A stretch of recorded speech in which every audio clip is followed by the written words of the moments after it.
Video start करने से पहले मैं आपको ये बता देना चाहता हूँ, जो ये सीरीज की 3 वीडियो देख लेगा मेक अ इम्पैक्टफुल प्रेजेंटेशन की, उसको मैं गारंटीड बोल सकता हूँ कि वो कहीं पे भी प्रेजेंटेशन और 100% अपना दे पाएगा और ऐसा प्रेजेंटेशन देगा कि लोग बोलेंगे वाह प्रेजेंटेशन हो तो इसके जैसा हो। वो मैं आपके साथ टिप्स एंड ट्रिक्स बताऊंगा जिससे आप बोलोगे कि अनुराग भाई, कमेंट सेक्शन में लिखोगे थैंक यू भाई, आपने ये चीजें हमें बताई और हमें हेल्प करी। तो बिना किसी लेट करते हुए वीडियो स्टार्ट करते हैं।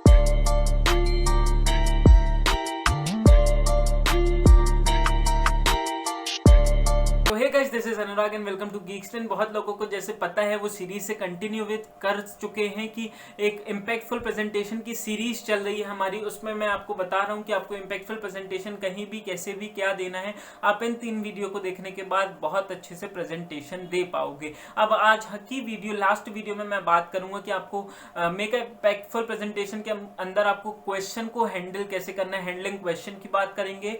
एंड दूसरी बात करेंगे कि आपको लैंग्वेजेस किस टाइप की यूज करना है। एंड तीसरी जो स्पेशल पॉइंट था, बोनस पॉइंट, वो मैं आपको बताने वाला था कि कौन कौन सी मेथोडोलॉजी होती है प्रेजेंटेशन की जो बहुत लोगों को नहीं पता होता है। तो बिना किसी लेट करते हुए वीडियो स्टार्ट करते हैं। पिछले वीडियो में नोट्स बनाए थे, वैसे मैंने आज भी नोट्स बनाए हैं। तो जल्दी से नोट्स को पढ़ते हैं और देखते हैं कि हमारे नोट्स में क्या लिखा है। तो हमारे नोट्स में लिखा है anticipate area of possible question.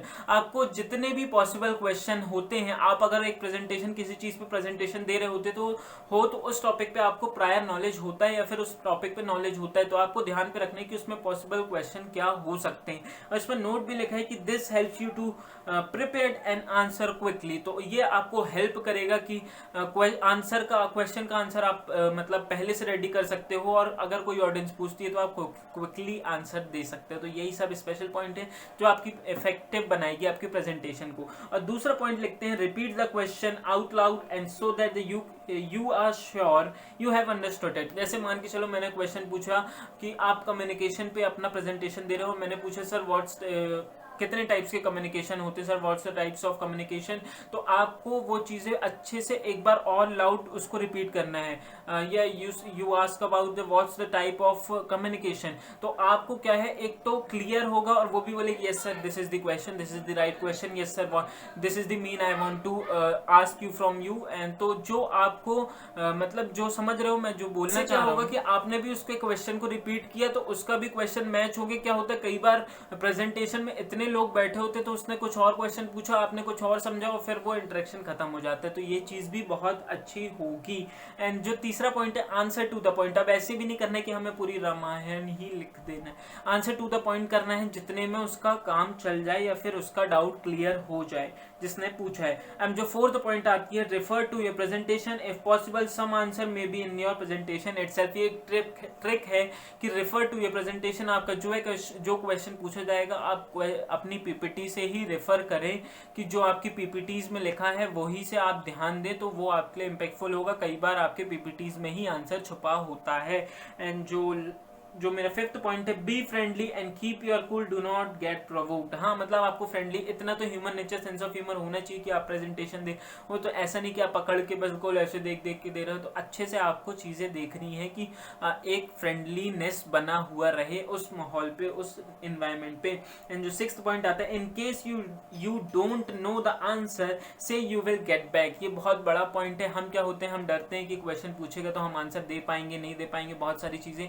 तो यही इसमें लिखता है कि डोंट नो द आंसर से यू विल गेट बैक। तो अगर आप आंसर नहीं जानते हो तो आप बोलो कि से आई विल गेट बैक, तो आपको हम बाद में आंसर देंगे। तो ऐसा कोई बात नहीं है कि हम वहां पे डाउन हो जाएंगे। तो ये आपको चीजें ध्यान पे रखनी है। जल्दी से बात करते हैं कि हमें लैंग्वेजेस कौन सी यूज करनी है। तो मेरे पास आता है सबसे पहले मेन टॉपिक ही आता है जो मैंने लिखा है, सिंपल लैंग्वेज। सिंपल लैंग्वेज क्या आता है, jargon and slang should be avoided. हाँ, चाहे आप कहीं भी बोल रहे हो पर आपको जार्गन एंड स्लैंग को अवॉइड ही करना है। अगर आप मान के चलो एक ग्रुप पे बोलो तो चल जाता है, पर आप बहुत एक जब प्रेजेंटेशन देते हो तो वहाँ बहुत सारी ऑडियंस होती है। आपने जैसे कुछ भी शॉर्ट बोल दिया, कुछ भी शॉर्ट बोल दिया जो उस कंपनी से रिलेटेड है, जो उस कंपनी के लोग समझ पाएंगे, पर जो ऑडियंस समझे बैठी है वो नहीं समझ पाएगी। तो आपको स्लैंग एंड जार्गन अवॉइड करना है। जो मेरा दूसरा टिप आता है the language use should be simple and understood by all. हाँ, ये भी नहीं करना है कि हम मतलब ऊपर ही ऊपर बोले जा रहे हैं कि और जो लोग हैं वो समझ नहीं पा रहे। मतलब हमें ये देखना है कि लोगों का लेवल क्या है, उस हिसाब से हमें अपनी बातों को रखना है। एंड थर्ड मेरा पॉइंट मैंने बहुत बड़ा लिखा है, क्या है, abbreviate word should be used only after using the full form of the first time.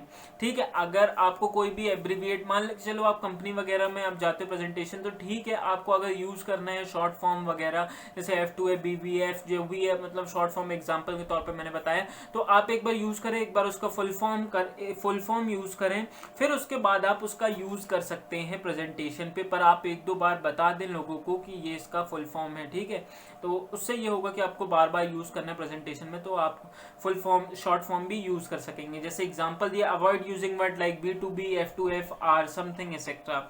And जो दूसरा दिया, एज्यूमिंग दैट द ऑडियंस, हाँ, तो आपको ये चीज बिल्कुल अवॉइड करनी है कि आप एज्यूम करके चलो कि आपकी ऑडियंस को सब चीजों का नॉलेज है फुल फॉर्म वगैरह का, तो ये चीज बिल्कुल अवॉइड करके रखना है। आपको ये देखना है कि मेरी ऑडियंस सब टाइप की बैठी है, मुझे सब लेवल को डील करना है।